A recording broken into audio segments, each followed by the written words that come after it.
बल तो तेरे शरीर में है लेकिन बुद्धि की कमी है।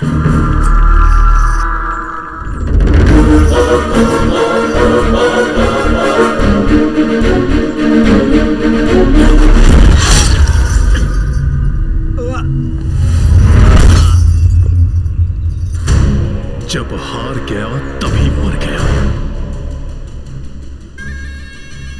रानी को मुझ पे कोई संदेह नहीं है, बस ये बीच के लोग हैं जो मुझ पे संदेह कर रहे हैं।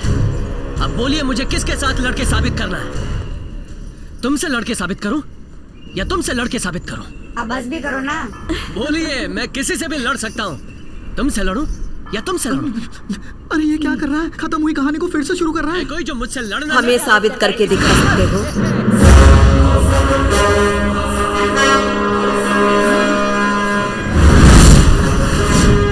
गलत नहीं है।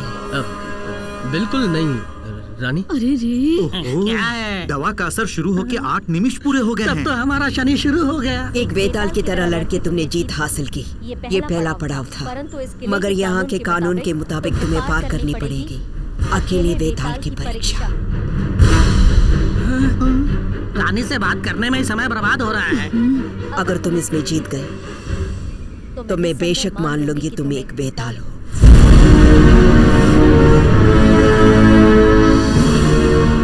यही है असली वेताल साबित करने की गुफा। सुरा, ये दवा ले जाकर तुरंत उसे दे। इसमें वेताल एक तरफ से जाकर दूसरी तरफ से आता है। एक वेताल का शरीर ही इस गर्मी को सह सकता है, लेकिन मनुष्य का शरीर इस गर्मी को सह नहीं पाएगा। देखोगे। छोड़ दो, छोड़ दो उसे।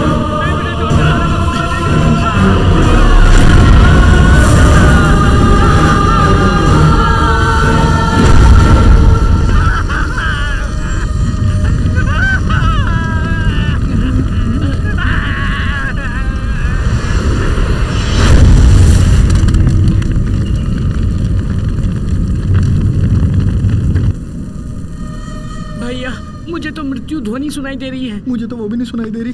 क्यों भैया? क्योंकि मैं पहले से ही अपने आप को मरा समझता।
बेताल किले की यमन रानी से कोई भी टक्कर नहीं ले सकता।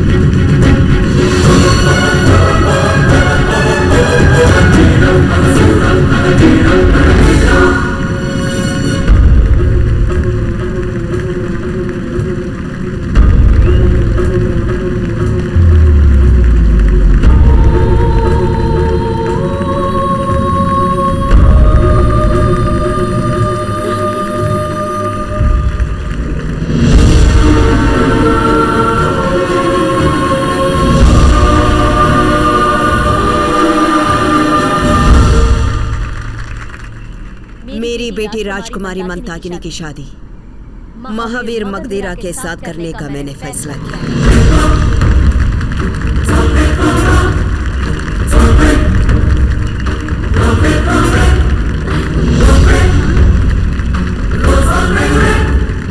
मुहूर्त निकालकर हम ऐलान करेंगे।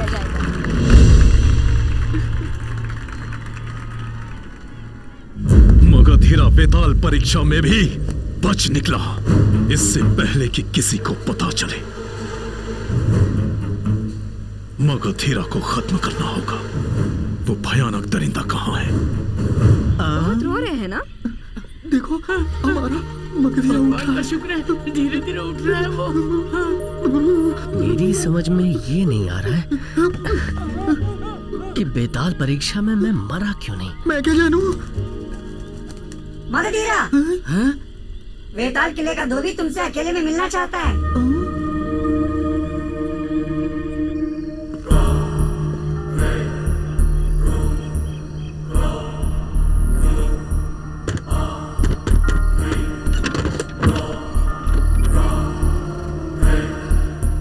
ये पत्ता तुम्हारे बिस्तर में पीठ की तरफ मिला।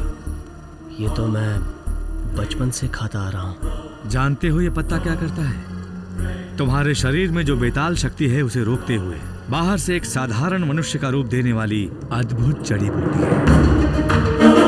मतलब मैं भी एक बेताल हूँ क्या? बिल्कुल, तुम एक बेताल हो।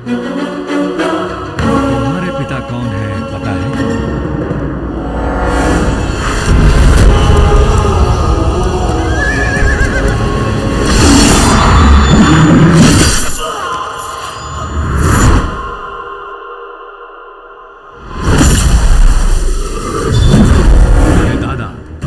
देव नंदन 56 गांवों के लिए भला करते हुए आए थे, लेकिन उनसे एक ही गलती हुई थी पता है?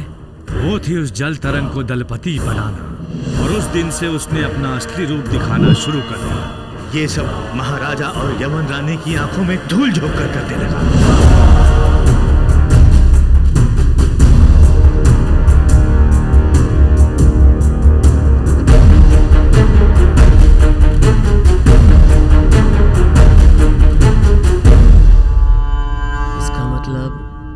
रानी को पतंग बना के उसकी डोर जल तरंग ने अपने हाथों में रखी। सिर्फ इतना ही नहीं, जल तरंग के इस खेल में विधि भी उसके अनुसार घोर तांडव नृत्य करने लगी।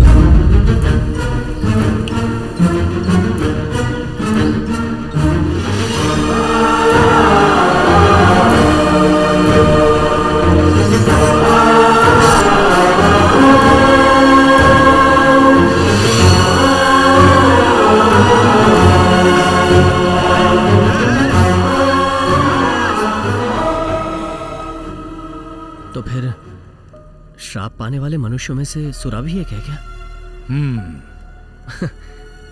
इसलिए वो बोलता है। तुम्हारे माता पिता को काले चीते ने मार दिया, ये कह के जल तरंग ने नाटक किया।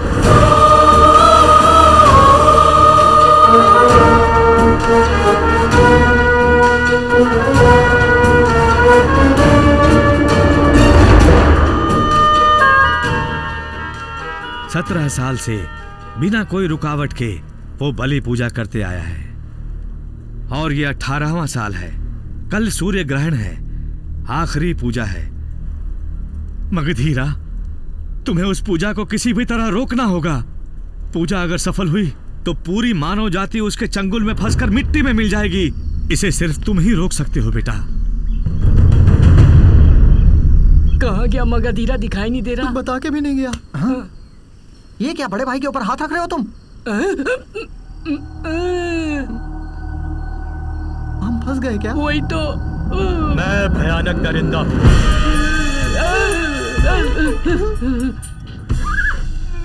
भाई जी, हम तो सिर्फ नाटक के कलाकार ही है। असली भेष जिसने बदला है उससे पूछ सकते हो ना? तो न्याय की बात तो कर।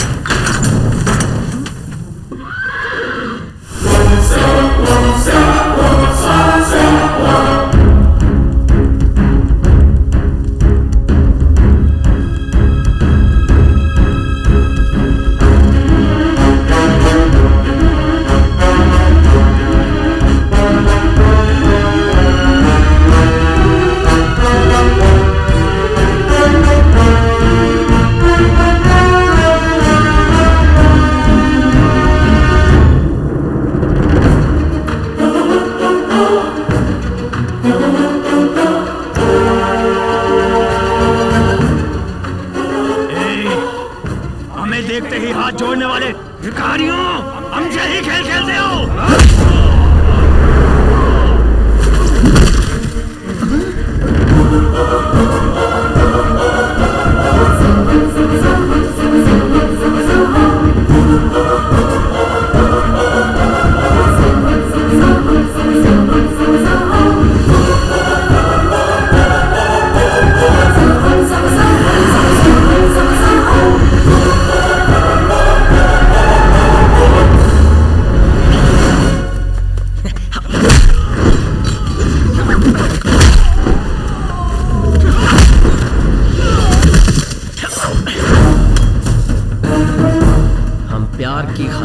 हिलाना भी जानते हैं और बुराई करने वालों की पूंछ काटना भी जानते हैं।